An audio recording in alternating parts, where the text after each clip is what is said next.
In today's video, we're going to be taking a look here at the upcoming pattern where we do have some major Arctic blasts on the way, potentially one or two on the way over the next 10 or so days. Also some major storms as we are in the peak of our severe weather season. Those are moving across the nation, starting from the Rockies, moving through the plains and even into the eastern United States eventually. So we're going to be talking about all of these things today. I want to tell you guys more about my company, Trilogy Maps. We do have that 50% off spring sale that is going on. They are some of the best maps that most people have ever seen. That's most of the feedback that we've gotten. So we've gotten awesome feedback from our customers. I highly recommend at least checking it out in the pinned comment and description down below. You can also use the discount code DIRECT to get an extra 33% off on top of the 50%. I don't even know what I'm doing. Am I even good at running a business? Because that seems like too much of a discount, but I'm still doing it anyway because I'm absolutely crazy. So go ahead and check it out today. Again, description and pinned comment down below. Now let's just get into things, and first things first, we're taking a look here at our kind of simulated radar as well as the current conditions, because it's basically happening currently. We do see there is a pretty major storm taking place across the central United States. I do want to get us towards this afternoon though, and there is a whole lot going on because of this. We see the lowest pressure is somewhere in here, and this is causing some showery and heavy rainfall activity here for a lot of Montana, Wyoming, Colorado, the Dakotas, Nebraska. All of these states there are dealing with those more rainy conditions, and it's as you head east of this low where we're taking a look at mostly thunderstorm activity potentially. So there's two main corridors here of rainfall, corridor 1 and corridor 2 over here. Number 2 is going to be your thunderstorms mostly. Number 1 is going to be your more persistent, heavier rainfall. Not really as many thunderstorm risks associated with number 1. That is generally the expectation here. We have more of like a cold front activity here and more of a warm front taking place up there, where some warm air is able to work its way in, kind of surge in there. Definitely a very, very interesting situation to say the least. There is some severe weather near the low, I would say. So we're taking a look at mostly these areas for severe weather. So some of these areas in the quadrant number 1 are definitely dealing with some thunderstorm type impacts.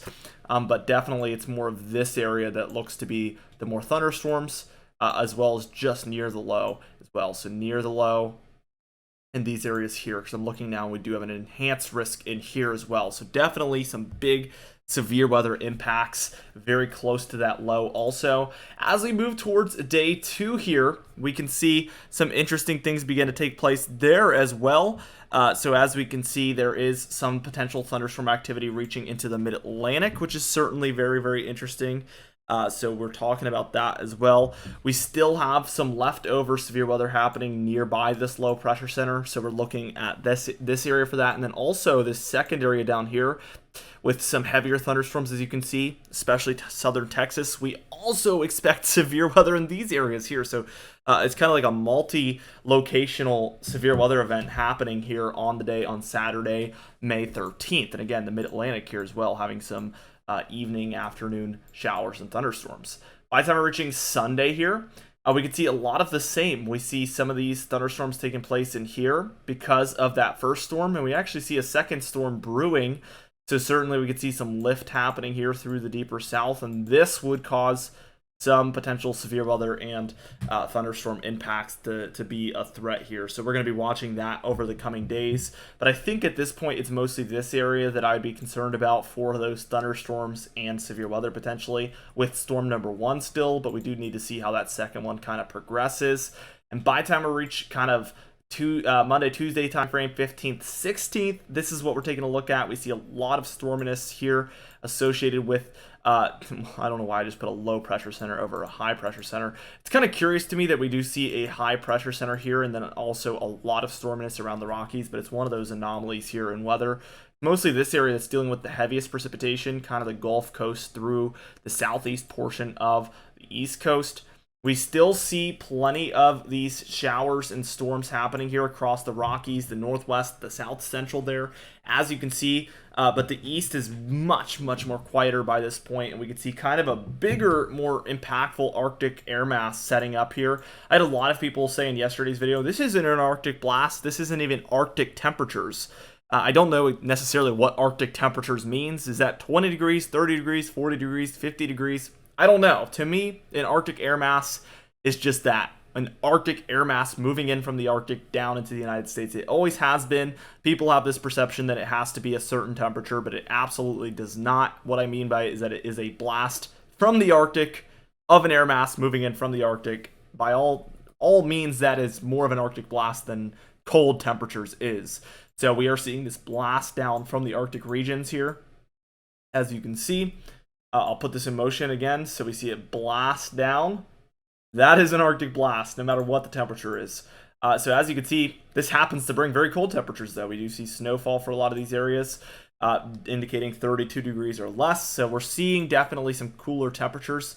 We'd be watching this area of showers with this as well, as this brings some more impactful weather along that kind of boundary with everything. We do see a storm system eventually try to move in across the Great Lakes. We can clearly make out where that warm front is and then where that cold front is down here. And this would be the area we're watching for thunderstorm activity with this system here Friday into Saturday. That would be the 19th into the 20th here of May. Certainly watching that pocket there, as this just seems to be a little bit of a nastier storm than we've been dealing with mostly. As you can see for the day there on Saturday the 20th, we do have just this thunderstorm activity around that certainly needs to be kind of watched very, very closely at this point. Now for Sunday the 21st, that does clear out. We do see cooler temperatures prevail behind that cold front, but we see much, much drier weather, but still the jet stream doing something like this. So we're going to be dealing with those kind of cooler temperatures for the time being is the expectation at this point. Let's just dive into the total precipitation. No surprise here that we do see plenty throughout the central United States still rising up through these regions as they see just this kind of stationary and very persistent rainfall kind of taking aim at this area. We can also see for the East Coast here that we are dealing with these yellows and reds and even browns in here. So this is another area where we see some heavier precipitation over the next 10 days as a couple of pretty intense systems roll through. That is leading towards above average amounts in all of these areas. It's so interesting to me how we've completely shut off the western United States here, which does become more likely usually during the summer months, but this just seems a little bit early. We went from just 100 miles per hour blasting these storms through 110%, and then we basically dropped to nothing. So very, very interesting sudden drop off that we've seen there for these areas. Now, as we take a look at the total snowfall, as I kind of predicted, we are seeing this drop off significantly here for the Rockies, and we are rapidly at this point, if we continue on this trajectory, approaching not needing to look at this total snowfall anymore. So we are reaching that point in the year very, very soon, it appears like. So we're going to be watching for that over the coming days. We have officially issued a watch for that we likely are going to be seeing this map not being used on our channel any further for a few months. So definitely going to be something interesting to watch for.